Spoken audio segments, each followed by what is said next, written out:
ጀነራል ቆይ ግሩም አበትም ይላሉና ተመልሰው ደግሞ ስለሱ ይከራከራሉ። እንደው ሐሳብ ካለ እስኪ እንትን በለን። ሲጀመረውን ይሄ ሪፖርትና እንደዚህ ምንም እኮ እውነት ስለ እውነት አይደል ሁሉ አንተ የሐሳብ ሰው አውቃለሁ። በሐሳብ ነው የምታምነው። ጥግ ጋር ስድስት ትቆማለህ። በቃ ምን ችግር አለው? ስለ አንተ ዋናው ምንድነው ክብረን የሆነ ነገር አያድርግም ምናምን ስለ ወደ ምናምን የሚመራን ነገር አይሆን እንጂ ማንም የራሱን እምነት አስተሳሰብ ምናምን ይዞ ነው የሚጓዘው። ስለዚህ እኛ ደግሞ ይዘነዋል ካልነው ከእውነቱ አንፃር እውነት ከኛ ጋር ካለ አለ ነው፣ ከሌለ ደግሞ የለም ነው። ምንም 4 ነጥብ እንደዚህ ነው ዓለም የምትቀጥለው። እኔ የሚገባኝ እንደዛ ነው እንጂ አንተንም ጀጅ ማድረግም አልችልም። ማንንም ጣት እንደዚህ ምናምን ማለት ጥሩ አይደለም። እንደውም ካለንበት እንወርዳለን ብዬ ነው የማስበው ማለት ነው። ከሆነ ካለንበት ከፍታ እንደ ነገር በውስጣችን የተከማቸ ሲመጣ እየወረድን ነው የምንመጣውና ከስር ሪፖርት የሚለው ነገር አይቼ ነው እንጂ አሁን እንደዚህ አውርተን ካልተግባባን በቃ ወዳሉ ደቢ በቃ ሌላ ጊዜ ደግሞ እንገናኛለን ምናምን ብዬ ነው የምሄደው። ገብቷል አይደል? እንጂ ምንም ችግር የለውም። ዛጋ እንደዛ አይነት ሰዎች ይመጣሉ። ሁለተኛ ደግሞ ዝም ስትል ያው ሪፖርት ስለሚያደርጉ ሰዎች ለዛ ነው እንደዛ የተባለውና ቀጥል። ምን ትለናለህ? እስኪ ሐሳብ አለ? በምን ላይ ያወራችሁ ነበር እናት?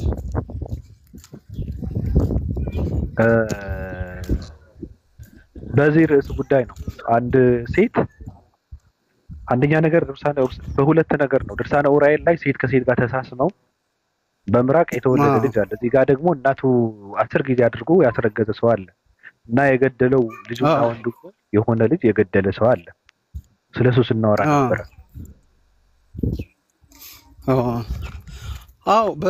ባለፈው እኮ ስናወራ እንደነበረው ምንድነው አሁን ኦርቶዶክስ ነኝ አይደለ? ባለፈው ተነጋግረናል። ግን ኦርቶዶክስ ስትመሰረት በአባቶች ስትመሰረት ቤተክርስቲያን ተብላ ስትሰየም ቀጥተኛ የሚል ያን ስያሜ ሲሰጣት መሰረቷ መጽሐፍ ቅዱስና መጽሐፍ ቅዱስ ክርስቶስና የክርስቶስ ደም ብቻ ነው። ይሄ ለማረጋገጥ የቤተክርስቲያኒቱን የጥንት ታሪኮችና የጥንት ቤተክርስቲያንና ገዳማትና አድባራት ማየት ይቻላል። ሁሉም ገዳማት ስለ ክርስቶስ ናቸው። ውስጥ ላይ ያለው መስቀል ነው። ሌላ ምንም ነገር የለም። ግን ይሄ ንጉስ ዘርዓ ያዕቆብ ነው ምናምን የሚባል አንድ ንጉስ ነበር። እዚህ ፖርቹጋሎች ኢትዮጵያን በወረሩ ሰዓት እቺን ቤተክርስቲያን አሳልፎ የሰጣት ያ አንድ ንጉስ ነበርና ከዛ ጊዜ በኋላ ነው እነዚህ የአዋልድ መጻሕፍት እየተጻፉ የተባዙ የግብጾችም እጅ ያለበት በጣም ብዙ ከጥልቆ ኃይል ጀምሮ በጣም ብዙ እጆች ያሉበት ነገር ነው። እንደ ቀላል የተደረገ ነገር አይደለምና እነዚህ መጽሐፎች ከመጽሐፍ ቅዱስ ውጪ ናቸው። ስለዚህ ቤተክርስቲያኗን አይወክሉም። በቃ ኦርቶዶክስ የምትባለውን ወይም ያቺ ቀጥተኛ የምትባለውን ወይ መጽሐፍ ቅዱስ መሰረት አድርጋ የተነሳችውን ኦርቶዶክስን አይወክልም። ይሄን እውነት ይዘው የመጡ አባቶችና እየተከተሉ የነበሩት አባቶች ከጊዜ ብዛት ዶሚኔት የሆኑ ስለመጡ ነው እንጂ በእነዚህ መጽሐፍ እኮ በዚህ ቤተክርስቲያን እንዳይገቡ እንዳይስፋፉና እንዳይታተሙ እንዳይሰራጩ እኮ ተጋድሎ ያደረጉ እኮ አባቶች አሉ። ስለዚህ ኦርቶዶክስ የምታወራው ስለ ክርስቶስና ስለ ክርስቶስ ነው። በቃ ሌላ ምንም ታሪክ የለውም። ከዛ ውጭ አሁን አንተ ባለፈው ያነበብከው መጽሐፍ አሁን የምትነግረኝ መጽሐፍ በጣም ብዙ መጽሐፎች አሉ። በቃ እግዚአብሔርን ስራ ሰሩ በሚባሉ ሰዎች በእነሱ ላይ ተመርኩዞ የተጻፈ ታሪክ አለና ያን ታሪክ ሁሉ ምንድነው ዳራው ጠጉ ምንድነው ከጥልቁ መንፈስ የገባበት አለ እያልክ ነው። አሁን ከ666 ማህበር ሐሳብ የገባበት አለ እያልክ ነው። እንዴት እንደሆነ ነገር ይሄ ነገር እንደገባ ልክ ነህ። እኔ ወንድ ልጅ ፐሬድ ያያል የሚል አባት እየተናገሩ ነበርና አለ እንደዚህ አይነት ነገር አለ አሉና ልክ ነህ። እሱን ስታየው አሁን ሴት ከሴት ጋር ተሳስመው ልጅ ተወለደ፣ የኢየሱስ ክርስቶስ ከንፈርም ተገልጭጮ ምናምን ፌንት ነቀለ ወንድ ልጅ ምናምን የሚለውን ነገር ልክ ነህ። የ666 ሐሳብ ነው። ልክ ነህ። አሁን ይሄ 666 ሐሳብ ነው። ገብቷል። አዎ ይሄ እናቱን አድርጎ ልጅ አስረገዛት እናቱ ከዛ ገደለው የሚለው የ666 ሐሳብ ነው። ልክ ነህ። ይሄ እኮ አሁን አንተ የምትለኝ እኮ የይሁዳ ታሪክ እኮ ነው። አባቱን ገሎ እናቱን ያገባ እኮ ነው። ሌላ ታሪክ እኮ የለውም። አንድ እሱ ሁለተኛ የሆነ ታይም ላይ የሆነ ሳላይ ተከሆነ ክርስትናን በሰይፍ ወይ በጦርነት ለማጥፋት በጣም ብዙ ተጋድሎች ተደርገዋል። የመስቀል ጦርነት ሁሉ ነበር ክሮሱ ስለሳይኑ ሁሉ ማለት ነው። ከዛ በኋላ ክርስቲያኖች እየበዙ ሲመጡ በጦርነት ወይም በሰይፍ እንደማያጠፋቸው ወይም ይሄን ነገር ማስቀየር እንደማይችሉ ሲያውቁ ምን ሆነ? ዘኒው ኒው ወርልድ ኦርደር ምናምን የሚል እንትን ዘረጉ ማለት ነው። ስለዚህ አሁን ላይ በቤተ ክርስቲያን ላይ ውስጥ ሆኖ በሴክሬት ሶሳይቲ የወንጌል ሰባኪዎች አማካኝነት ነው ይሄ ነገር እየሰራጫሉ ማለት ነው። ስለዚህ እነሱ ይሄን አስበው የተነሱበትን ዘመን አስበው ከዛ በኋላ በአለም ላይ ስንት አይነት የእምነት፣ የሃይማኖት፣ የባህል፣ የቢሮግራፊ ለውጥ ተደርጓል። ይሄ ሁሉ የሚዘወሩ በእነሱ ነው። አሁን በመጨረሻው ዘመን መንግስታትም ሆነ ሃይማኖት ተጠቅልለው የሚሰሩት ለዲያብሎስ ነው። አሁን ትግሉ ምንድነው? በዚህ ሁሉ ማለት ይሄ እኮ ሊሆን እኮ ግድ እኮ ነው። እኛ አይሆንም ብንል እንኳን ከመሆን እኮ ወደኋላ አይልም።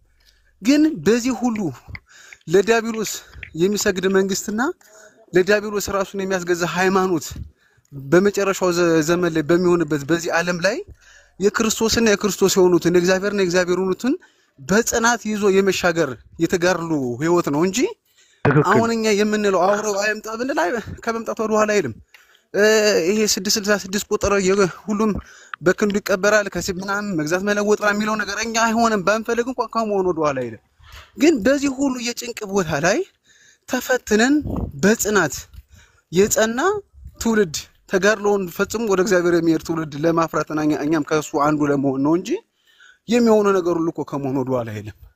ስለዚህ ከመጽሐፍ ቅዱስ የወጣ ነገር በሙሉ አይደለም። ይሄ እኮ በቃ በእግዚአብሔር ቤት ሆኖ ሰይጣንን ማስመለክ ነው። ሌላ ምንም ነገር የለም። በሁለት እግሩ ለዛ ለመጣት ለገንዘብ በእውነት አጨብጭቡለት። የነቃ ወጣት እያላችሁ ነው። በእውነት ቀጥል። ይሄ ነው። ሌላ ምንም ታሪክ የለውም። አይኑ ለተከፈተ ማስተዋል ለሚችል ሰው መገገም ላልፈለገ ሰው ይሄ ነው። ምክንያቱም እነዚህ ነገሮች ደግሞ በትክክል ከእግዚአብሔር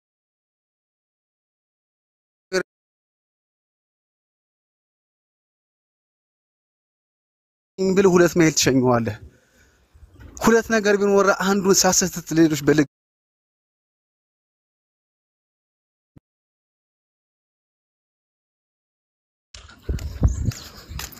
እና የነዚህን መጽሐፎች ጠቅለል አድርገን እነዚህ መጽሐፎች የሚሰጡን ዳራው ጥቅሙ መጨረሻው ምንድነው ብለን ስናይ ለስጋ ምኞት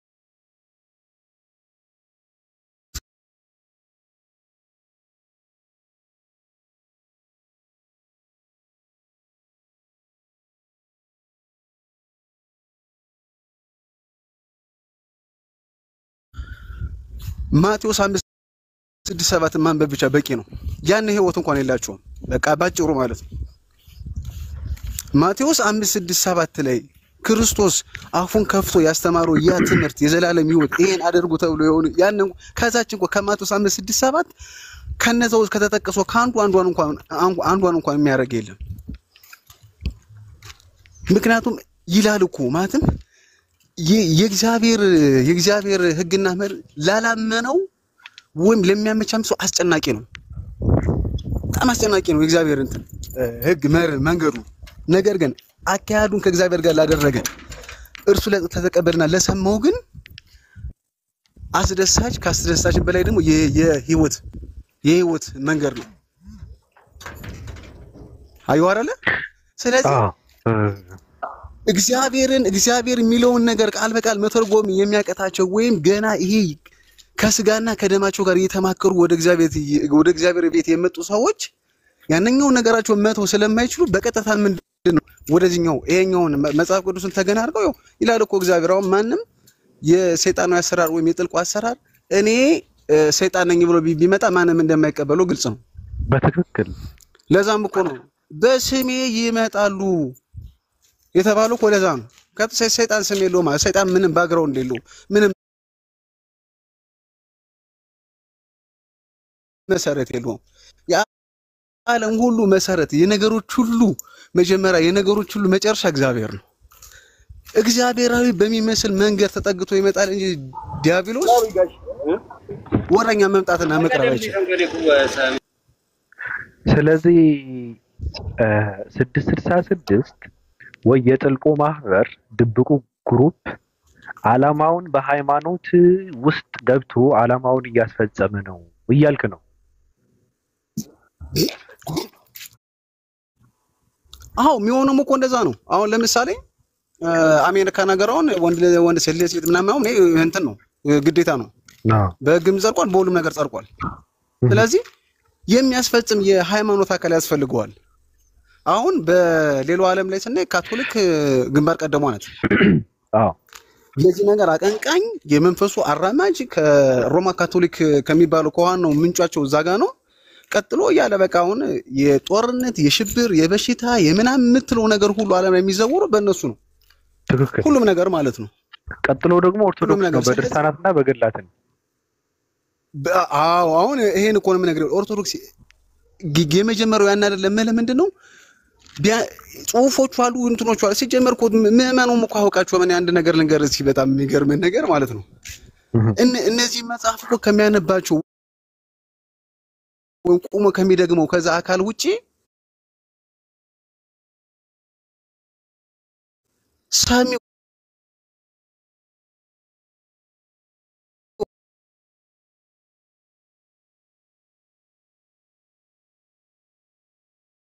ለመጀመሪያ ጊዜ በጣም የነቃ ወጣት ያገኘሁት ዛሬ ነው። በጣም የነቃ ወጣት ለመጀመሪያ ጊዜ ኦርቶዶክስ ሆኖ እውነትን የሚመሰከር እውነትን የተቀበለ የዓለምን እንቅስቃሴ በትክክል ያጠናና ያነበበ ወጣት ያገኘሁት ዛሬ ነው።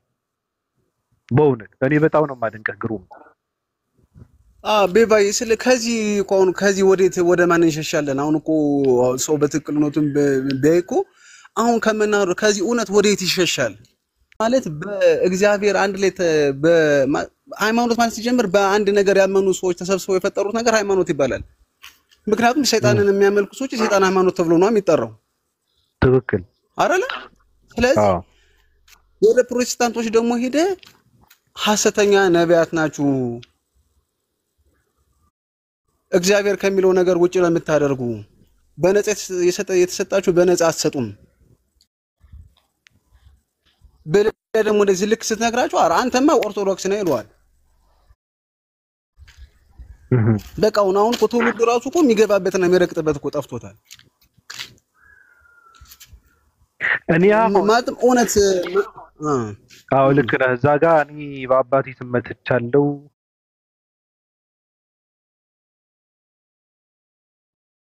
እንትና ጠላት ነው እንትና አድርጉት እንትና በዚህ ያሸማቅቁት ስለነ እንትና ማውራት።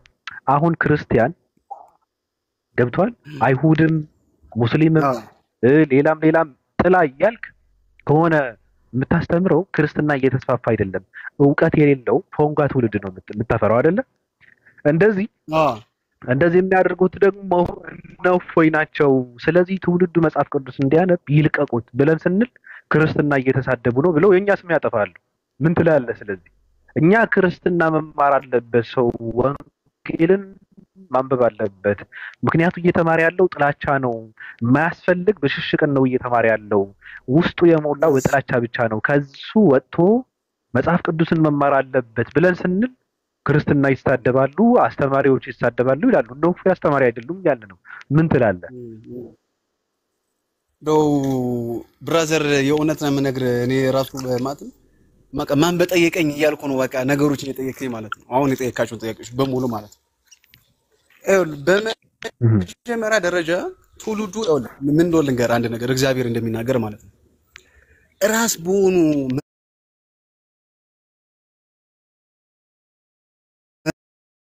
የሚመራ ትውልድ ተከታዮች ይለያል ማለትም ራስ የሆኑ ሰዎችን የሚከተል ወይም የክርስቶስ የሆኑ ሰዎችን የሚከተል ትውልድና ጅራት የሆኑትን ወይም የዲያብሎስን ስራ የሚሰሩ ሰዎችን የሚከተል ትውልድ ያስተውቃል። እሱም ምልክቱ ምን እንደሚል ታውቃለህ አይደል? ለመጽሐፍ ቅዱስ ከመንገድ ወጥቶ ይቀበዘበዛል ይላል። ምልክቱ ነው። ከእግዚአብሔር ያልሆነን ነገር ሁሉ የሚከተል ሰው አንድ ምልክት አለው። ተቀበዝባዥ ነው። እረፍት የለውም በህይወቱና ትውልዱን አሁን አይተው ከሆነ በኦርቶዶክስም ያለው በፕሮቴስታንት በየትኛው አቅጣጫ ያለው እየተቀበዘበዘ ነው ያለ። አዩ አይደለ? ይሄ ምንድነው? በትክክለኛው መንገድ እየተመራ ስላልሆነ ነው።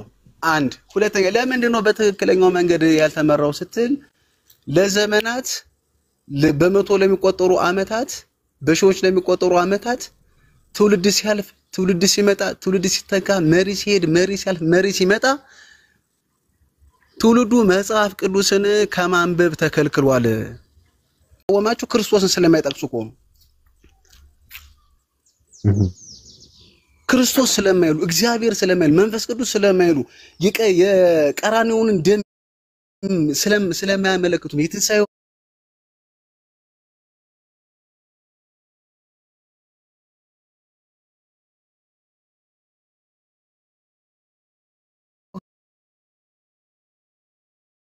ላችሁ 3,000 ብር ነው ሻባቴ 81 አትልም 66 አትልም መጽሐፍ ቅዱስ 3,000 ብር ነው። እሺ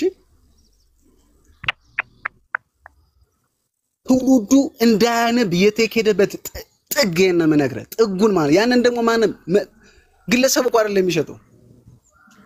ሲጀመር መጽሐፍ ቅዱስ በግለሰብ ደረጃ ምን ያደርጋል? ቤተክርስቲያን ራሷ ናት 3,000 ብር የምትሸጠው ማለት ነው። አንተ እሱ ይገርማል። በነፃ የሚታደል የሚል መጽሐፍ ቅዱስ በ3,000 ብር ይሸጣል። ቁጭ ብሎ ማለት በነፃ የሚታደል የሚል ወይ ያለ እኮ ምን አይነት ህግ እንደሚጣስ ነው የምነግርህ። እነሱ ከእግዚአብሔር ቢሆኑ ኑሮ ይሄ ሁሉ ግርግር፣ ይሄ ሁሉ ቢሮክራሲ፣ ይሄ ሁሉ አካውንት፣ ይሄ ሁሉ የህግና የእንትን የቢዝነስ አስተዳደር የቢዝነስ ሩጫ ሁሉ ነገር ከክርስቶስ ቢሆን ኑሮ አንደኛ ትውልዱ እነሱ እንደጠገቡት ይጠግብ ነበር። ይሄ ሁሉ ከክርስቶስ ቢሆን ከክርስቶስ አሁን ክርስቶስን የተከተለው እንደዚህ ሆኖ እኮ ቢሆን ኑሮ እነ ይጮፋ መኪና እንደነዱ ትውልዱ መኪና ይነዳ ነበር። ጳውሎስ እንደዛ እኮ ያለው አይደል እንዴ? እነዛ ሰዎች ከኛ ተለዩ ሲሉት አለ ተዋችሁ አለ። በቃ ድሮም ከኛ ጋር አልነበሩም፣ አሁን ከኛ ጋር እንዳልሆኑ ይታወቅ ዘንድ ከኛ ተለይተዋል። እነሱ የሚያደርጉት ነገር ሁሉ ከክርስቶስ ቢሆን ኑሮ እኛም እንደነሱ ነው ነበር አላችሁ። 4 ነጥብ። ካሁን ላይ ያለው እንቅስቃሴ ሁሉ በቤተ ክርስቲያን ይደረጋል የሚባለው ነገር ሁሉ ከክርስቶስ ቢሆን ኑሮ ትውልዱም እነሱ እንደሆኑት ይሆን ነበር። በየዋነት እግዚአብሔርን እየተከተለ ያለ ምስኪን ህዝብ ነው የኢትዮጵያ ህዝብ ማለት ወንድሜ። ለራሱ አይምሮ ተላልፎ ያልተሰጠ ህዝብ ማለት በይሳት በዓለም ኢትዮጵያ ላይ ያለ ህዝብ ነው። ለራሱ አይምሮ ላጋንንታዊ ስራ ለራሱ ፍቃድ ሙሉ በሙሉ ያልተሰጠ ፈራ እግዚአብሔር ያለው ፍጥረት ያለውም በዓለም አንፃር ስታየው ኢትዮጵያ በጣም ይቀርባል እንደዚህ ነገር ማለት ነው። ይሄ ሁሉ የሚገባው አስራት በኩራት ይሄ ሁሉ በቤተ ክርስቲያን ዙሪያ ሆኖ የተሰራ ህንጻ ማሳጅ ቤት ያረጉታል። ምንድን ይሄ ጸጉር ቤት ያረጉታል። ምን የማያረጉት ነገር አለ እንዴ? ነጋዴ ዋሽቶና ዘርፎ ሰርቆ የሚሸጥበት ለሚሸጠው ነጋዴ እግዚአብሔርን ቤት አከራዩታል። እሺ ይሁን፣ ያንን ሁሉ ሳንቲም ምን አለ እንኳን የበሉትን በልተው ያጠፉትን የዘሞቱበትን ዘሞተው ምን ችግር አለ? ቀርውን መጽሐፍ ቅዱስ አሳተመው ለህብረተሰቡ ቢሰጡት ቢያድሉ በነፃ ምን ችግር አለው? ሰው መጽሐፍ ቅዱስ አነበበ ማለትም አሁን መታየውን አንቀሳቃሽና ተንቀሳቃሽ በሙሉ ከጌም ውጭ ነው የሚሆነው። ስለዚህ አሁን ላይ ያለው ነገር ምንድነው? ይሄን እውነት ታጥቀን ማለት ነው። ሲጀመር እኮ እኛ በትክክለኛው እንናገር ከተባለ አሁን እንደ ሀገር እንደ ህዝብ እንደ ማህበራዊ ህይወት ምናምን እንደዚህ የመጣህበት ነገርን ምክንያቱም እግዚአብሔርም ደግሞ እንደሚለው ምንድነው ወንጌልን ለማድረስ ካስፈለገም ከሰው ጋር በሰላም መኖር ግድ ይልሃል መጀመሪያ። ምክንያቱም ፍቅር ከሌለ አንተ ምንም ነገር ብታረግ ከንቱ ስለሆንክ ማለት ነው። ስለዚህ እኔ አሁን እንደዚህ ለምንገበገብለት ለሚቆጭለት እውነት አልበራለት መጽሐፍ ቅዱስ ያንብብ ለምለው ህብረተሰብ ፍቅር ከሌለኝ ይጄ ወንጌልን ማድረስ አልችልም። ፍቅር የላቸውም። ወዴትም የማይንቀሳቀሱት እኮ ለዚህ ነው። ተመልከት ከዚህ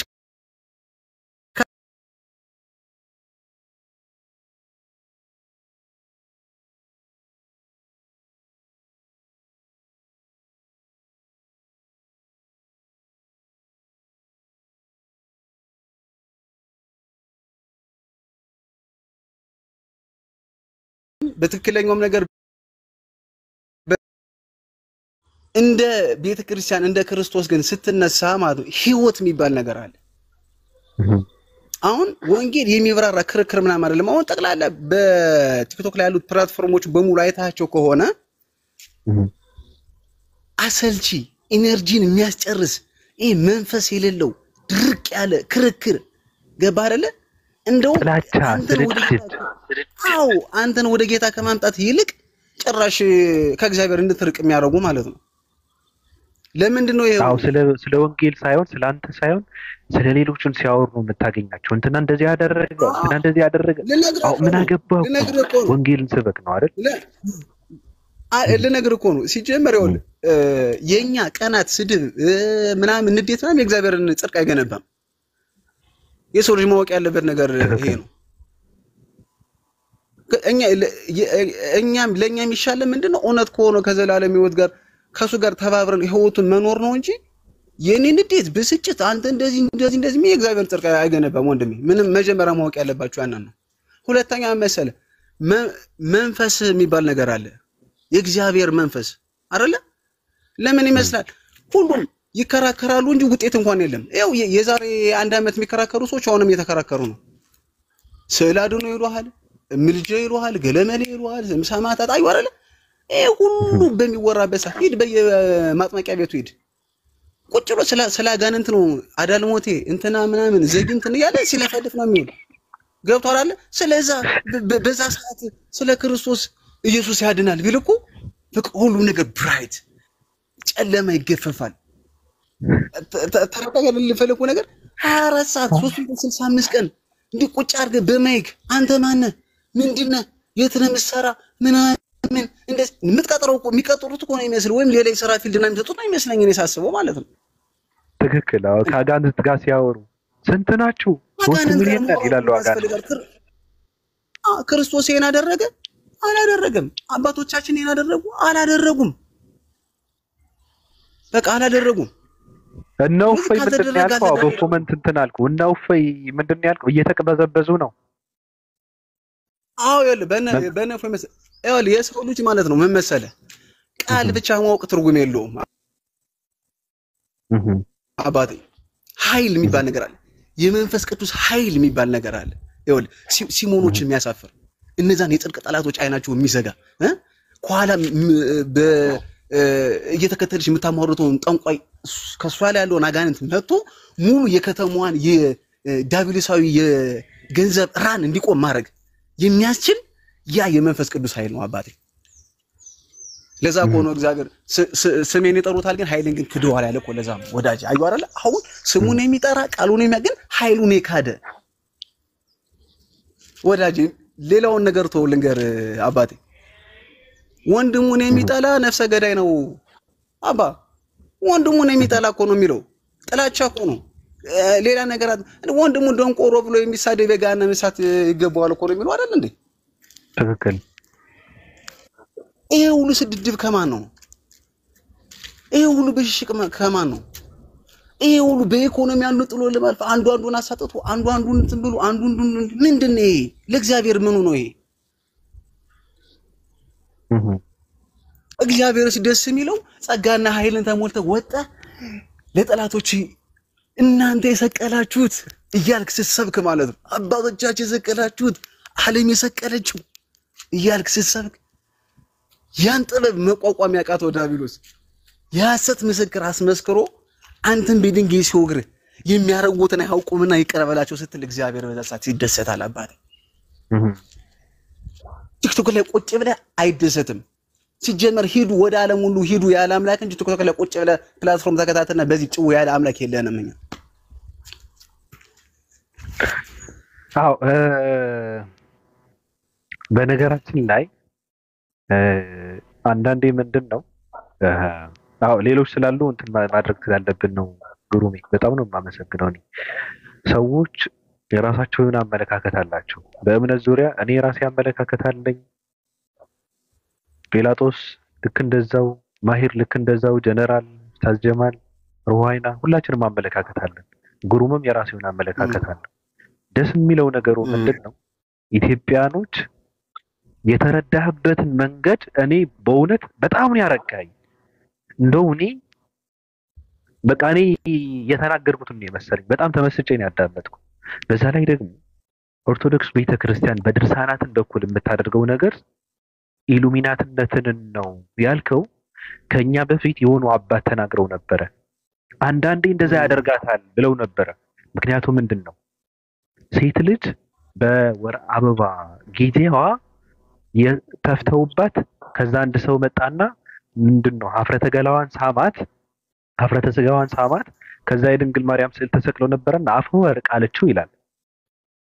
እዚህ ጋር ያለው አንድ ሰው እናቱ ጋር 10 ጊዜ ተገናኝቶ ያስረገዘውን ወንድሙና ልጁ በእናቱ ሆድ ውስጥ ሳለ ገደለው የሚል ይሄ እርኩስ መንፈስነት ነው። በትክክል ነው። ይሄ ድራገን እንትን አምጥተው ሰይጣን ነው ምናምን እያሉ የሚያሳዩት ነገር ይሄ እነሱ ነው፣ የእርኩስ መንፈስ ነው። ገብቷል? የ666 አንተ እንደዚህ ብለህ ስትል አንተ 666 ነህ እያሉ አንተን ይውቅሳሉ። አንተ የተረዳህበት አንተ ያመጣው ነገር ግን እኔ በጣም ነው የተመሰጥኩበት። በእውነት ሁሌ የመጣ ሐሳብህን ስጥ። ምክንያቱ አስፈላጊ ነው። ትውልዱ መንቃት አለበት። ትውልዱ ከእንደዚህ አይነት የቆሸሸ የገማ ስራ መውጣት አለበት። ትውልዱ ከርኩስ መንፈስ መላቀቅ አለበት። ትውልዱ ፈጣሪነትን በትክክል መረዳት አለበት። ታላቅነቱን መረዳት አለበት። ስራውን ፈጣሪነቱን በትክክል ማወቅ አለበት ብዬ ስለማመን ብዙ ሰው ይነቃል ባንተ እና በጣም ሐሳብህን ስጥ። ግሩሜ በጣም አመሰግናለሁ። ያው ሰዓት እየሄደ ስለሆነ ነው። ሌሎቹ ደግሞ እዚህ ጋር ያሉ ይተንፈሱና እንወጣለን።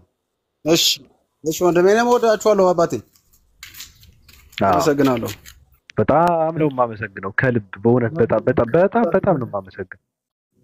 ከመውጣቱ በፊት ባቢ ለጎረም ይቅርታ በጣም ማሄር ቶ ደክሞታል ነው። ኧረ ተው ይጠይቅ ወጣ ያለ ጥያቄ ነው ገባኝ። በኮመንት እየጠየቀ ነበርና ወጣ ያለ ነው። ጥያቄ አይደለም ባቢ ጥያቄ አይደለም። እሺ ግሩም ትልቁ እምነት አሁን አንተ ያዝከው ኦፕን ማይንድ መሆን ፖዚቲቭ ነገሩ በጣም ትልቅ ነውና በዚህ ፖዚቲቭ ሜንታሊቲ እስልምናን ብታቅ ስለ እስልምና ብትጠይቅ ባይጠቅምህም እንኳን ሙስሊም እንኳን ባትሆን ጥሩ ፖዚቲቭ የሆነ ፉትፕሪንት ጭንቅላት ላይ ስለሚኖርህ ስለ እስልምና ማወቅ የምትፈልገው ነገር ካለ ጠይቀን። እስልምና ላይ ግር የሚልህ ነገር ካለ ለማወቅ እንኳን ለአንተ ጥሩ ስለሆነ ማለት ነው። ያንን ለማለት ፈልጌ ነው ባቢ እንጂ አልጠይቀውም። አይ ገብቶኛል። ግን እኔ ግሩሜ በጣም ሐሳቡ ስለሚመቸኝ ስለተመቸኝ በቃ እሱ የግሉ እምነቱ ነው አመለካከቱ ነው ባለበት እንደዚህ አይነት አመለካከት እኔ በእውነት በቃ ትልቅ ሰው ነው ያገኙት። እኔ አውቀዋለሁ በነገራችን ላይ ግን የዛሬ ንግግሩና ገለጻው ደግሞ በጣም እንትን ያደረገኝ ማለት ነውና በጣም በቃ ሐሳቡ ብቻ በቂ ነው። ትውልድን ለመቀየር እንደዚህ አይነት አመለካከት ያለው ሰው አስፈላጊ ነው ብዬ ነው ባለበት በቃ እሱ የሚያምነውን እምነት አለው እንትን አለው። አንተ ልክ ነህ፣ ያው ማሂር ልክ ነህ። እንትን እያደረክ ነው እየተጣራህ ነው። ግን ለኔ ነው እንደዛ ያልኩት። እኔ ደግሞ በቃ እንትን ብሎ በእውነት ሐሳቡ በጣም እኔ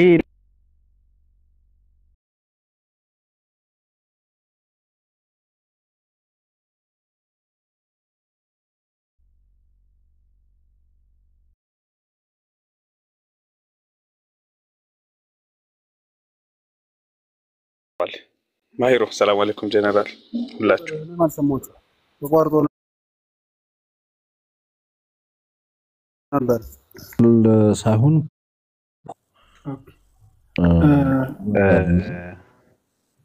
ይቅርታ። ኦኬ ጀነራል ቀጥል እስኪ። እሺ እኔ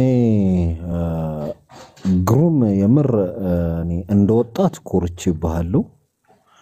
እንደ ኢትዮጵያዊ የክርስትና ሃይማኖት ተከታይ ግን ድንቅ ነህ።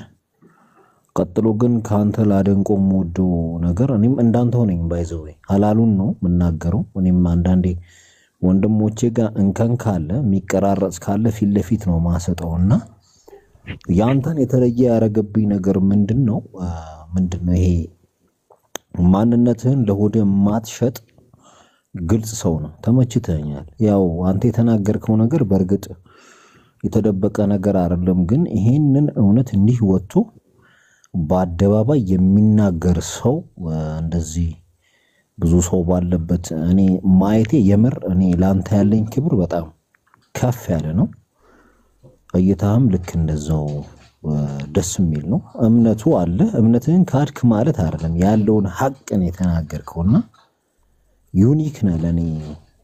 እንደዚህ አይነት እኔ እንትን እውነትን ይዞ የመጣ ሰው ሐሳብን በግልጽ የሚናገር በእውነት ላይ አደራጅቶ የሚናገር ሰው እኔ ይከብደኛል ስለ አከብሯለሁ ነውና በአጠቃላይ ግሩሜ ላንተ ያለኝ ቦታ ላቅ ያለ ነው። እውነት በመናገር ያው እኛም የምናውቀው ነገር ስለሆነ ይሄ ሐሳብ በሚነሳበት ጊዜ ያው ባቢም ያነሳዋል ቤቱ ላይ አጌኒስት የሆኑ ሰዎች ናቸው። ያውም በጣም ከፍ ባለ ጥላቻ ነው ይሄንን ሐሳብ ሲቃወሙ የምናየው።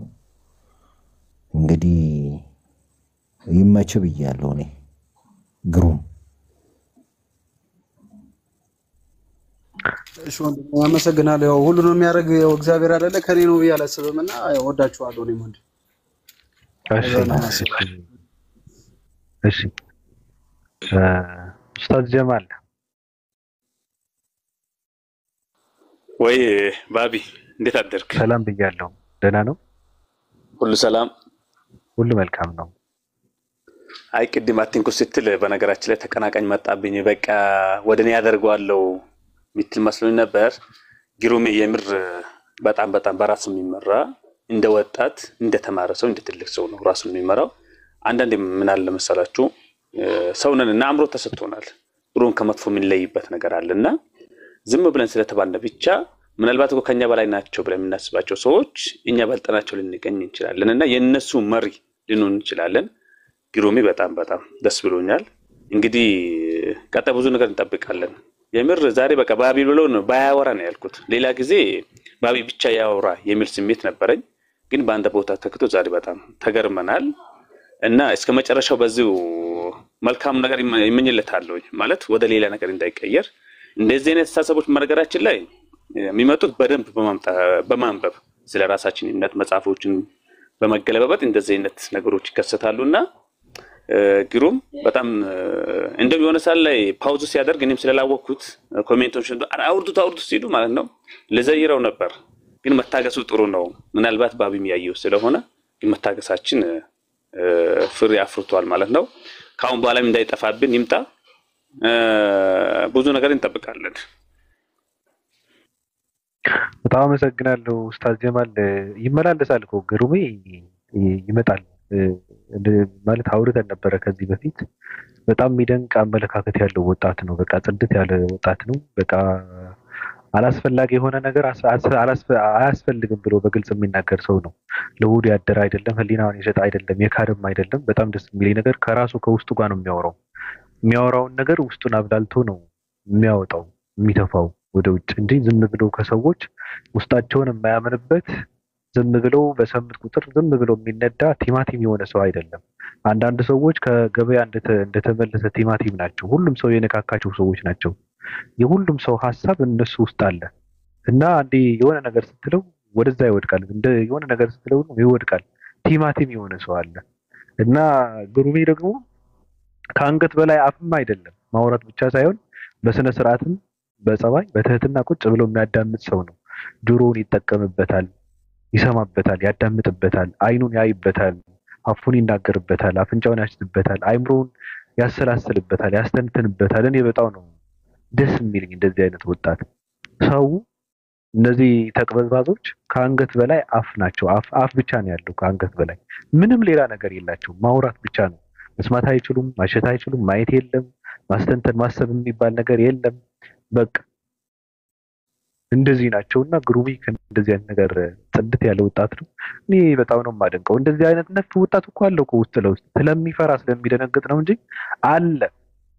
እኔ አሁንም ምንድነው የምለው በውስጥ ገብተው ቅጥቅጥ ያድርጉታል፣ ይሰድቡታል። ዛሬ በጣም ብዙ ሰው ነው የሚሰድቡ። ግን ምንድነው እንደዚህ አይነት ነገር የሚቀበል ወጣት አይደለም። በሰዎች ዓላማውና አቋሙን የሚቀይር ሰው አይደለም። የሚታጠፍ ሰው አይደለም። የሚወድቅ ሰው አይደለም። የሚንሸራተት ሰው አይደለም። የጸና አቋም ያለው ሰው ነው። የራሱ ነው በቃ። ለዚህ ነው በራሱ አቋም ሆኖ እውነትን ስለሚመሰክር በቃ ባለበት መልካም ሰው ነው ብዬምነው። እንደዚህ አይነት ወጣት ነው ራሱ የሚያስፈልገው።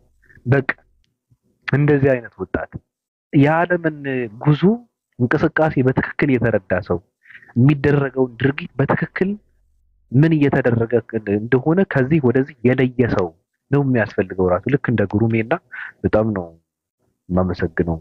ረመዳን እሺ ሰላም አለይኩም ሌሎቻችሁ። አሪፍ ሀሳብ ነበረ ጉሩሜ። አሪፍ ጭንቅላት ነው ያለው ባይዘው። እኔ ምንድነው የምልህ ጉሩሜ አንዳንድ ጊዜ አይነፋምና ሰው ሀቅ ሲናገር ሰው እውነት ሲናገር ማውድ ሰው አለ።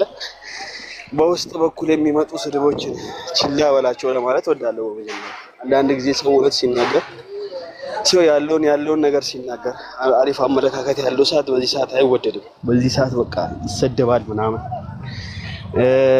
ያለው ነገር እንድታስብ ነው የሚያደርጉና አይ ቲንክ እኔ ለመጀመሪያ ጊዜ ነው ሳይ ባቢ ጋር ጧት መጣለው ግን ያው አይቻላልም። ምናልባት ከዚህ በፊት አውርተን ሊሆን ይችላል ግን አሪፍ ነው። አስደመምከኝ ነው የምለው አንዳንድ ነገሮች ሲሰማ አሪፍ ነው በጣም እንደዚህ ብቻ አላህ ሂዳያ ይስጥ። አሁን ካንተ የሚጠበቀው አሪፍ ሊና አለ፣ አሪፍ አረዳድ አለ። እንደ ሰው ወጥፎ ይባል አረዳድ የለም።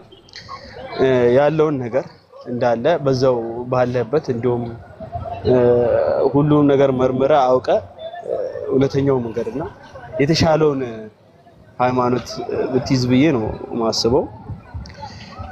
አላህ ሂዳያ ይስጥ። ሌላ ምን ብሎ ነገር የለም። ብቻ በርታ፣ በዚሁ ቀጥል። አንተ ምን አደረከው? እሺ ሮሃይና እኔ በነገራችን ላይ የነ ሂትለር የነ ስታሊን ብዬ ስላችሁ የሶቪየት ህብረት መሪ የነበረ ሰው ነው። ስታሊን እንትኑ አይደለም። የአንዱ ስታሊን ነኝ የሚባል አንድ ገብረስላሴ የሚባል ልጅ አለ። እሱን አይደለም ስታሊን ብዬ ስላችሁ። የአሁኑ ትውልድ ብዙም አያውቀውም ስታሊን። የእነሱን አካሄድና እንቅስቃሴያቸውን በጣም እንትን የማደርግ ሰው ስለሆንኩ በእውነት እኔ እሺ ሮሃይና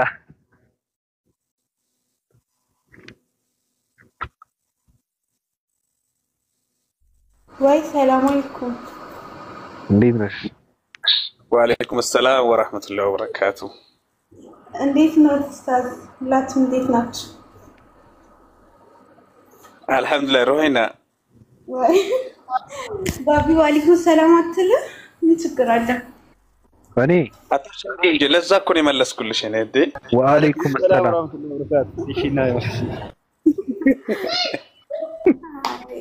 አሪፍ ነው። ለማንኛውም አንድ ቀን ትል ይሆናል።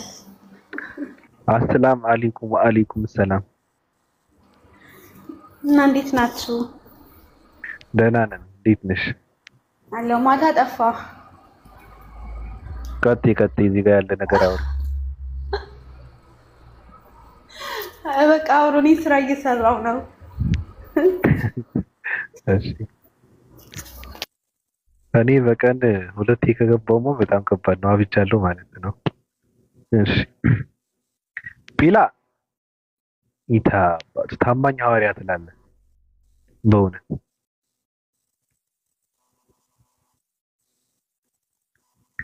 ቢላ አለ።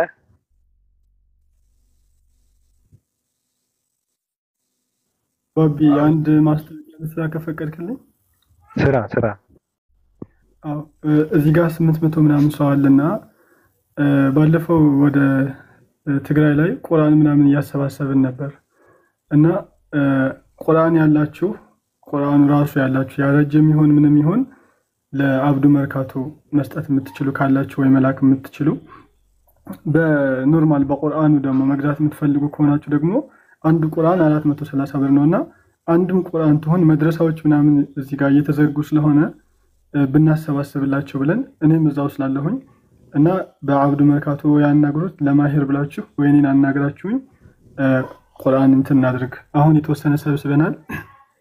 የተወሰነ ደግሞ እናንተ እዚህ ጋር ያላችሁ የምታግዙን ካላችሁ የሚል ሐሳብ ነው። ባቢ ሽኩራን።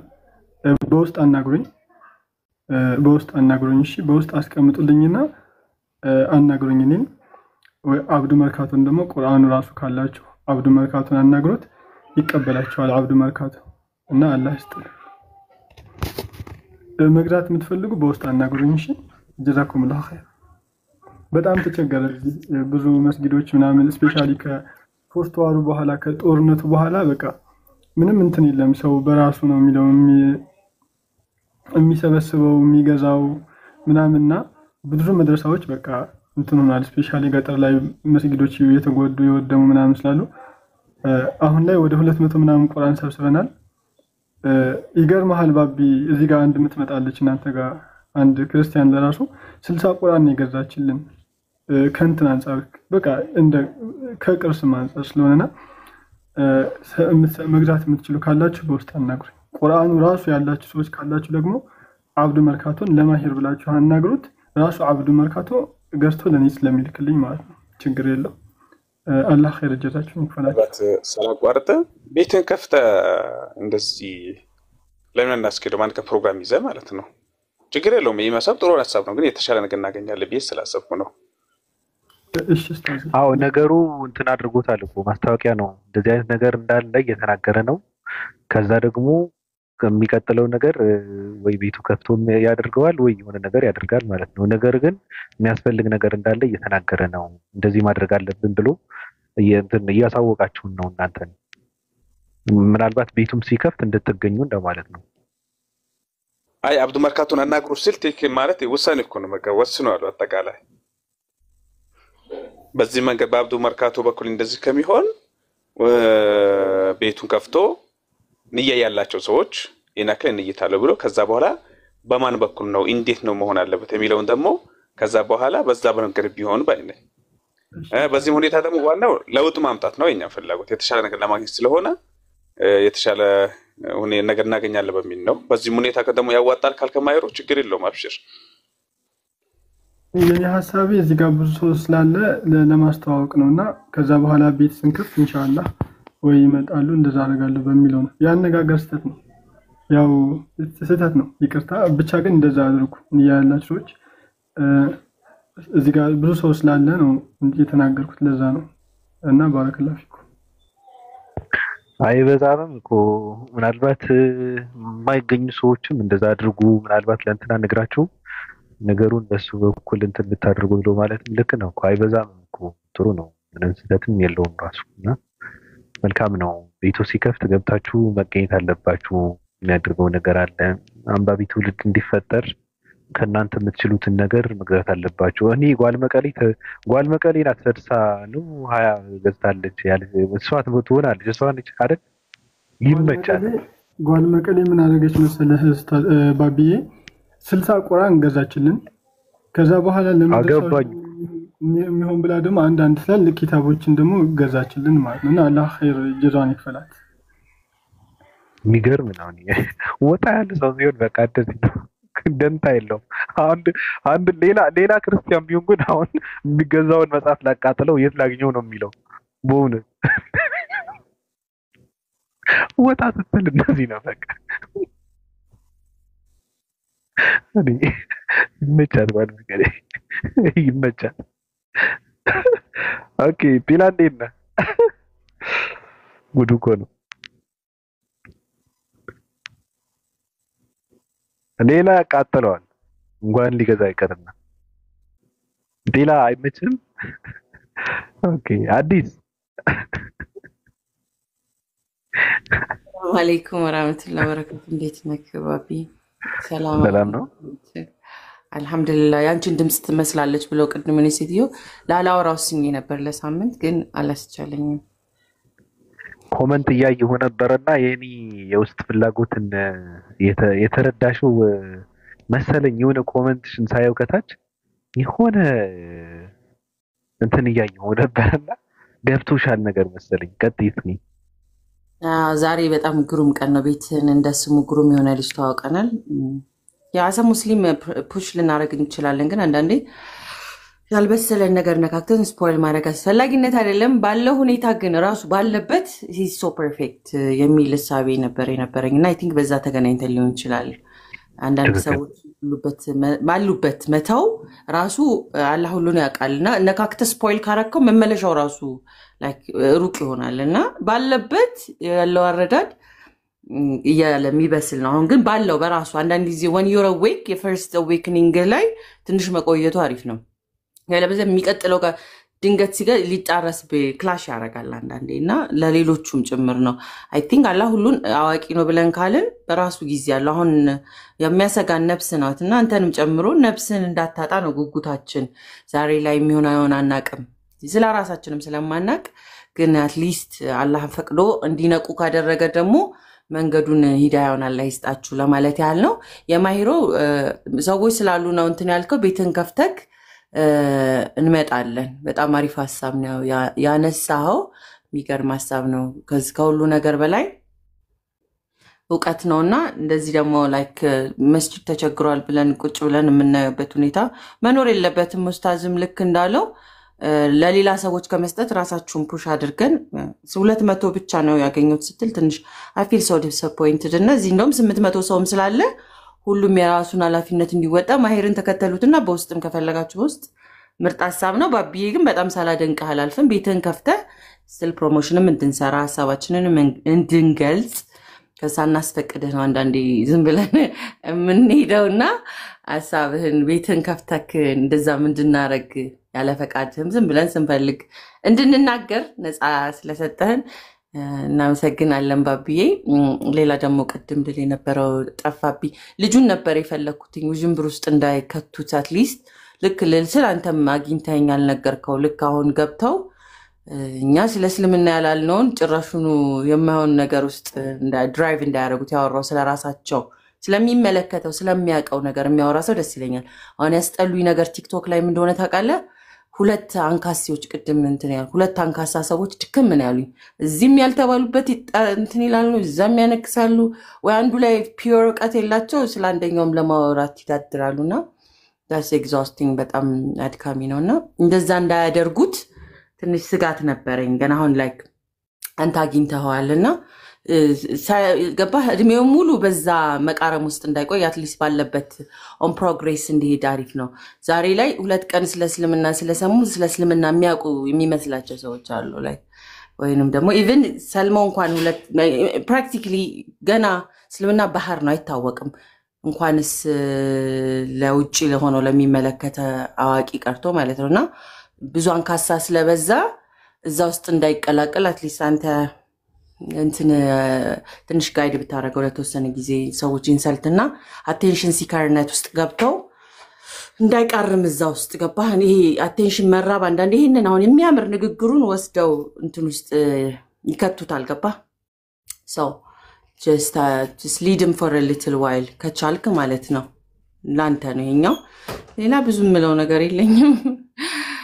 ማሂሮ ቤትን ስትከፍት ሼር አድርግልኝ ኢንሻአላህ አለን ከጎን አዲስ ያው ገበያ ሱቅ ወጥተሽ እንትን አስቢዛ አድርገሽ ታውቂያለሽ? እንደ ሴት ቲማቲሙ ትንሽ እንቁቱ ልጅ ምናምን ገዝተሽ ታውቂያለሽ?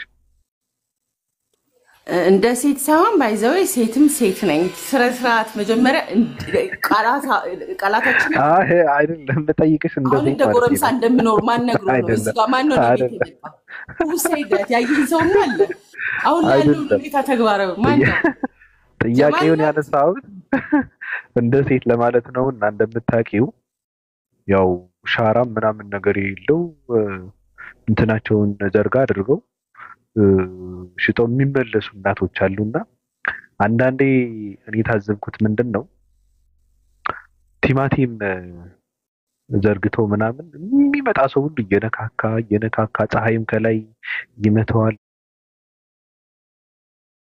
ይነካካዋል ሰውም በቃ ያነሳል ይጥላል ይመልሰዋል ምናምን ከዛ ፀሐዩም ማለት ሲመለስ ምንም ቁም ነገር የለውም የበሰበሰ ነው።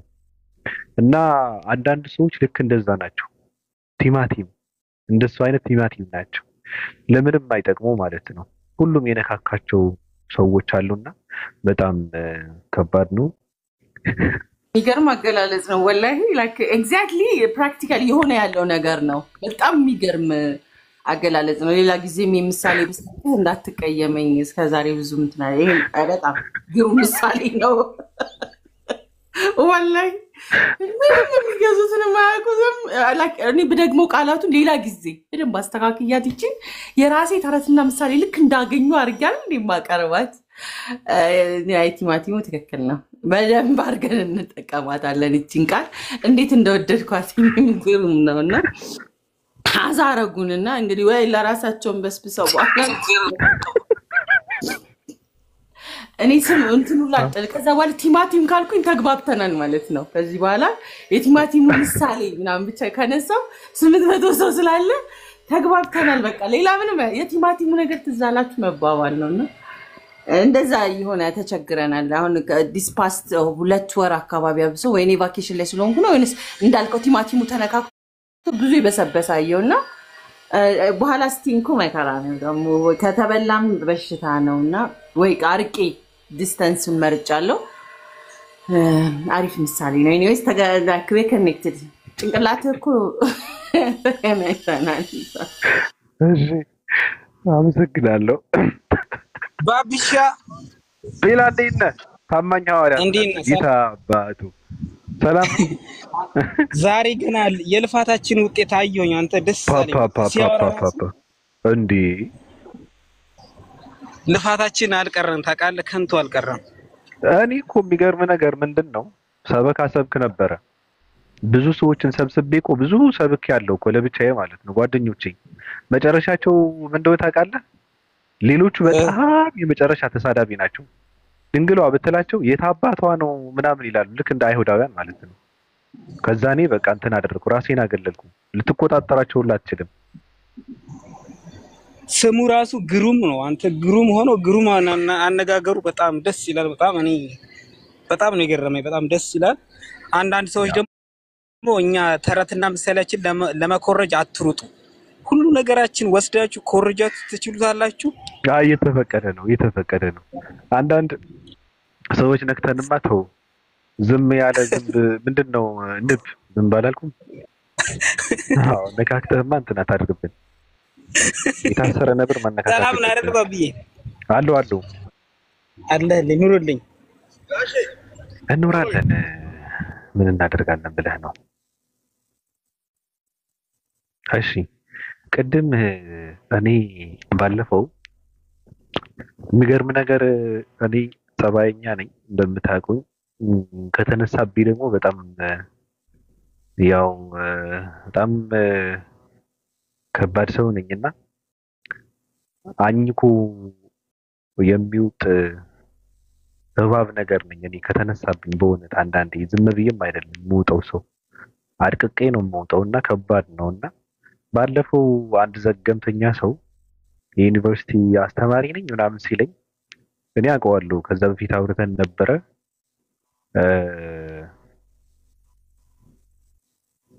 አባረርኩት ከዚህ ሐሳቡ በጣም እንትን ስለነበረና የሆነ ቤት ሲያነሳ ምናምን ነገር። ከዛ እኔ በነገራችን ላይ ስለራሴ ሳወራ እኔ ደደብ ነኝ፣ እኔ ባለጌ ነኝ፣ እኔ ተሳዳቢ ነኝ፣ እኔ ምንም ማውቀው ነገር የለም።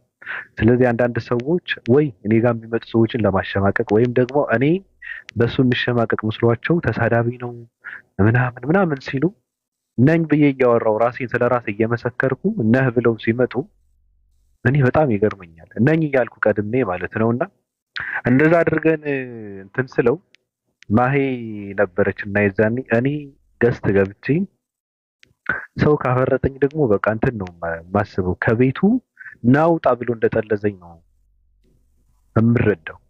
አንቺ ነሽ የፈተፈተኝ ባለፈው ቅድም ራሱ አጀንዳ ላደርጋት ፈልጌ ነበርና እኔ ደግሞ ብዙ አልጨከምኩባትም ነበር ማሂን ማለት ነው። እና ለምንድን ነው ያወረችኝ? መጀመሪያ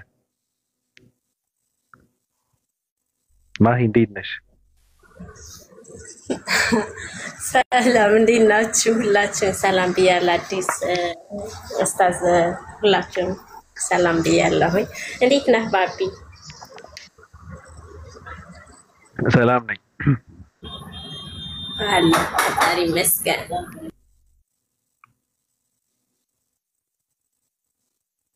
አልወድም። ያወረድኩበት ምክንያት ያው የታወቀ ነው። በዛ ልክ እኔ ሰገጠጠኝ ስድቡ። እኔ ያመኛል እንደዚህ አይነት ስድብ። ሰው ሁላችሁም እንድትጣሉ ማንም አይፈልግም እና በዛ መንገድ ከስር የሚሰማ ሰው አለ። የምር ስድቡ በጣም ይደብራል። ሰው በእኔ እንትን እንዳይለኝ ሰው ነው ሰው እንዳይቀየመኝ አይደለም። እንደሱ ሳይሆን በቃ በዛ ልክ ደረጃችሁ አይደለም ብዬ ስላሰብኩኝ ነው። እኔ ደረጃዬ ነው። ምክንያቱም እኔ የማወራውን ጠንቅቄ የማውቅ ሰው ነኝ።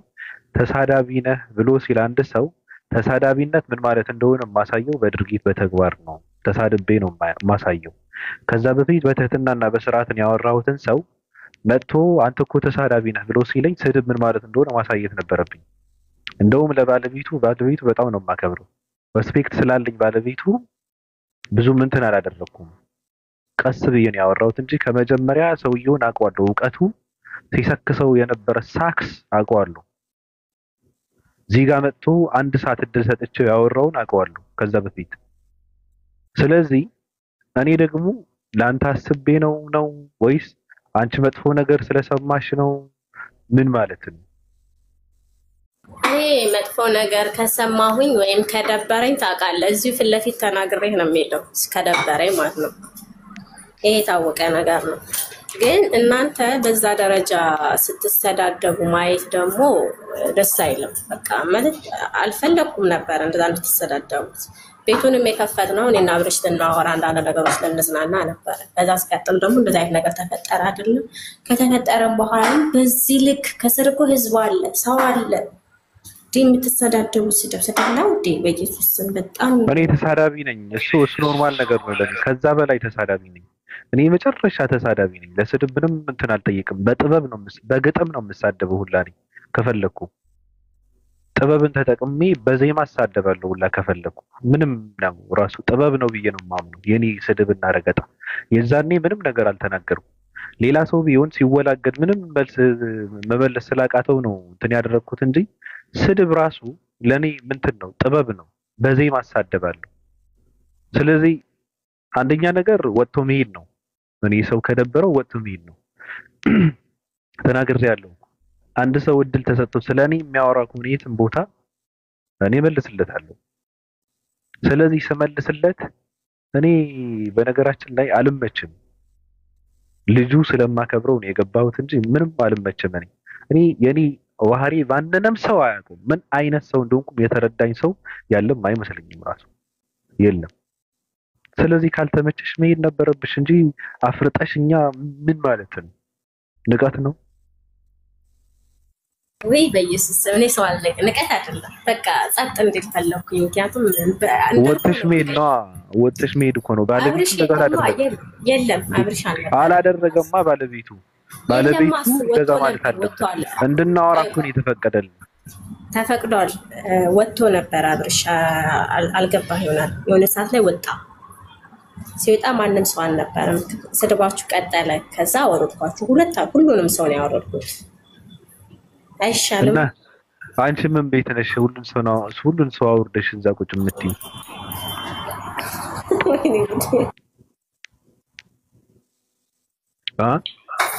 እንደሱ ሳይሆን ነገርኩህ እኮ ባቢ። እኔ አወረድኳችሁ ሰላም ስለፈለግን ነው። በቃ ጸጥ እንዴት ስለፈለግኩ ነው አልኩህ እንጂ ቤት ላይ ምንም በቃ ማሂ እኔ ምንድን ነው አመለካከትሽ ያንቺ ነው። ገብቶሻል? ግን እኔ ጋር አንድ ቀን የበላም ያወራም ሰው ብዙም እንትን አላደርግም። እንደ ሌላ ሰው አይደለም ማየው። ሁለተኛ እድል ነው። ከተጣላን ሌላ ነገር ነው የሚመጣው። እየተናገርኩ ነው። እኔ ከአንድ ሰው ጋር ከተጣላው እንደውም እንደኔ እድል የሚሰጥ ሰው የለም። ስለዚህ መጣላቱ ቢመጣ በጣም ከባድ ነው። አይቻልም። እኔ ጋር መጣላት አይቻልም። ጨርቁን እንዲጥል ነው የማደርገው። ሰው ከፈለኩ ሰውን ላሳብድ እችላለሁ። እኔ አይንን ካሳረፍኩበት አንድ ሰው አሳብደዋለሁ ከፈለኩ። ስለዚህ መጠንቀቅ አለብሽ። እኔ አልወድም ይሄ